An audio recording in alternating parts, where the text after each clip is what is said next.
Right, hello guys and welcome again. Thank you very much for joining on this one. Guys, the counting is still going on. Seriously, the counting is still going on.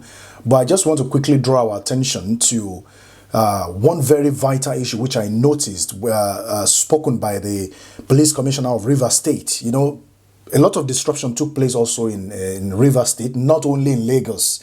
Lagos was just the base of disruption. I'm still going to come back to that in just a moment. But I picked one very important statement as uttered by the Rivers State Police Commissioner. Rivers State Police Commissioner. Don't forget that police officers were seen, snatching the ballot boxes, destroyed some of them, cutted away some of them, for whatever reason. I mean, the police officers that were supposed to guide, that were supposed to maintain law and order during this particular election, they were seen in their vehicles. You probably will have seen the videos circulating around the social media, guys. But when the police commissioner was addressing, you can see the video playing just in the background. I'm going to release it to you guys to watch in a moment. Now, the police commissioner said, if election is disrupted in 10 polling units out of 1,000 polling units, he said it is insignificant. So what that means is that the margin for which the election was disrupted is not significant to when you have 1,000 units. What that means is that it doesn't count. But I have come to say that every polling unit matters. Every polling unit matters. Take, for instance, it takes 50 polling units for a particular candidate to win. And out of that 50, 2 were disrupted. So that means he's left with 48, isn't it? How can he win with that 48 when 2 is missing? These are the things that we are supposed to critically look into. You're going to listen to it and how he threatened voters. They couldn't issue this particular statement of threat to people, to thugs that came to the election, to the polling unit to scatter the election materials, to disrupt electoral processes, to threaten the voters.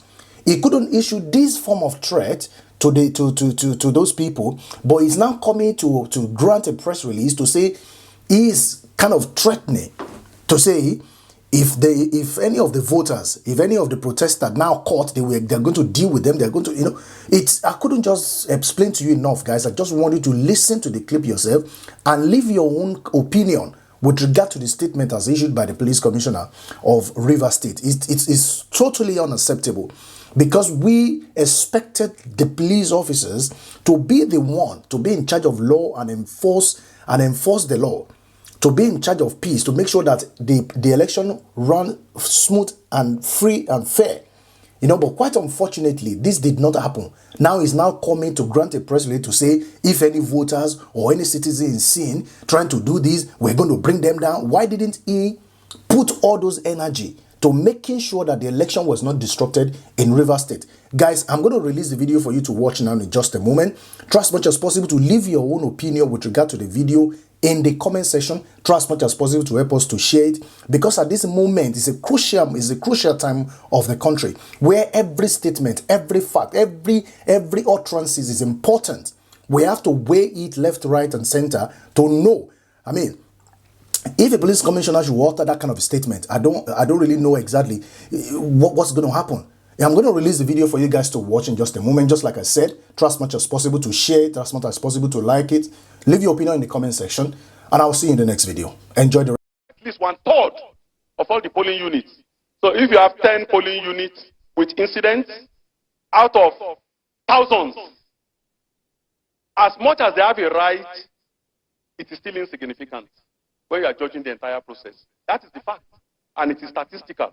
So while they may express their feelings, their grievance, their disappointment or disenchantment with the system, which is their right, and which nobody is denying them, they do not have the right to start uttering things like the whole election has been rigged, the whole thing has been manipulated, this and this and that is working with that. And then people rise up, fight, attack. We will not tolerate it. Your right to protest does not include your right to attack human beings or burn properties. Those are criminal offenses. So if you extend your right to where the law says you can't do this or that, if you break the law, you will pay the penalty. So citizens must know what is right to protest and what is inhibition from criminal offenses. That is the truth. Now, when you are mobilizing for protest, you say, we are going to INEC office, everybody should mobilize, everybody should do this and that. What are you going to INEC office to do? If you overwhelm the policemen at the barricades, are you not going to set the place on fire?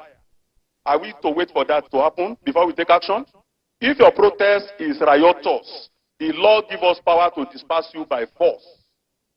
I've given instruction, only soft material like tear gas will be used. But I tell you, if any among the protesters wield a weapon, they will be brought down. Let no one test our will. Every protest must be within the ambit of the law. Every protest must be civil, must be peaceful, and must not inhibit free flow of traffic. If anyone crosses the boundary, we will put them in their place. The good people of Rivers State have nothing to worry about. They should remain law-abiding and peaceful. But we are fully ready for them. Thank you. Good day, sir. My name is Uche Okoro for TVC News. Okay, a lot happened in Rivers State on Saturday.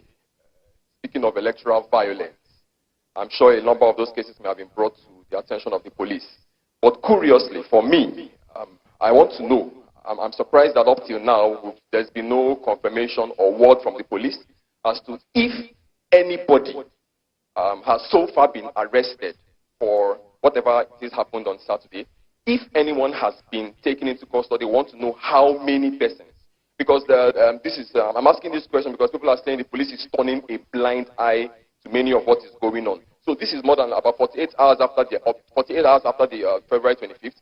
There has not been any statement as to so and so number of persons have been arrested, because it is a statement of fact that a lot happened as regards electoral violence.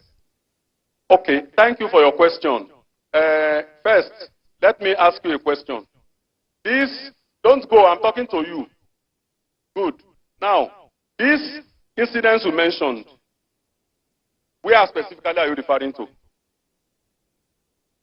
Where? How many local governments in the state are you referring to? How many local governments? Yes. Well, I don't need to identify the local governments really, but we know. No, excuse me. You said a lot happened. Yes, a lot. Where? No, I don't think I need to go into that. Okay, it's all right. That does not If I can help my colleague. No, please hold on. Don't help your colleague. He has mouth, he's an adult. Now, you see, the question I'm asking is not to evade his own question. I will answer it. All right? I just want all of us to get a perspective of how widespread is the widespread he's talking about. To answer your questions directly, we have 14 suspects in custody, arrested for various electoral offenses. And if you add the service personnel to them, the figure comes to 18. Arrested, detained, being interrogated with one electoral malpractice or the other, including snatching of beavers, many of which we have recovered, including holding people hostage, all of whom we have rescued without loss of life. So these are the statistics. We are doing a lot, but we avoid heating up the polity, because each offender arrested has his own supporters. So we don't want to heat up the polity. We do what needs to be done. And at the appropriate time, we will hold a briefing and give all these details. For now, we only do what will help the process to achieve an outcome that is generally acceptable to the majority of the good people of Rivers State. We will not be distracted by isolated incidents over which we have already taken appropriate actions. We are not resting on our oars, but a sword cut on both sides. Just as we are dealing with those who commit infractions, we will also deal with those who are going outside the law to get redress. Everyone must remain within the ambit of the law. Thank you. That will be all. Thank you.